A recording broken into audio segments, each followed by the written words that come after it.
Pre-finished solid flooring must be installed on or above grade.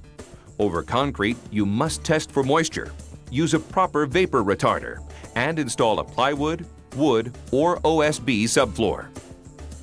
Engineered floors may also be stapled or nailed to a proper wood subfloor. Never fasten solid wood 3/4 inch tongue and groove flooring with glue only, and never nail it directly to concrete. When working over concrete, begin by installing the vapor retarder. Roll out 6 to 8 mil polyfilm over the entire slab.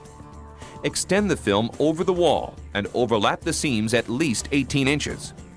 For extra protection, you can also join the seams with duct tape. Now, cover the polyfilm with 15-pound asphalt roofing paper. Vapor retarder requirements vary according to product, manufacturer, and moisture conditions. Once again, follow the manufacturer's recommended procedures.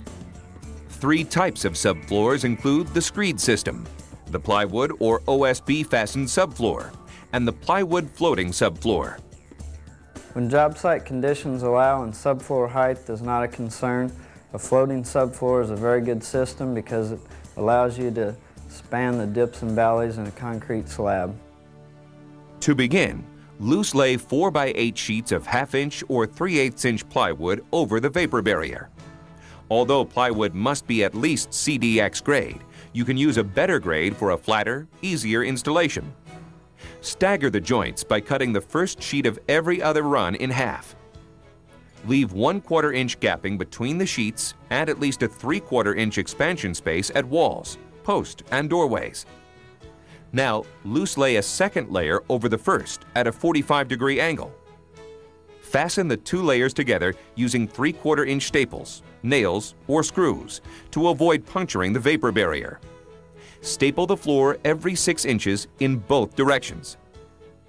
For a screed system, which is a gridwork of 2x3 or 2x4 inch boards, use Group 1 density pressure-treated kiln-dried lumber in 18 to 48 inch lengths.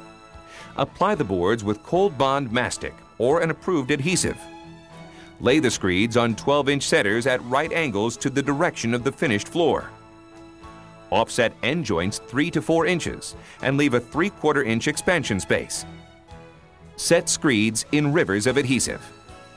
Lay 6 to 8 mil polyfilm over the screeds and use an approved underlayment over the screeds if required. For a fastened plywood or OSB subfloor, use 3/4 inch CDX or better grade plywood or a minimum of 5/8 inch CDX grade plywood. Stagger the joints and leave a 1/4 inch gap between the sheets and a 3/4 inch expansion space.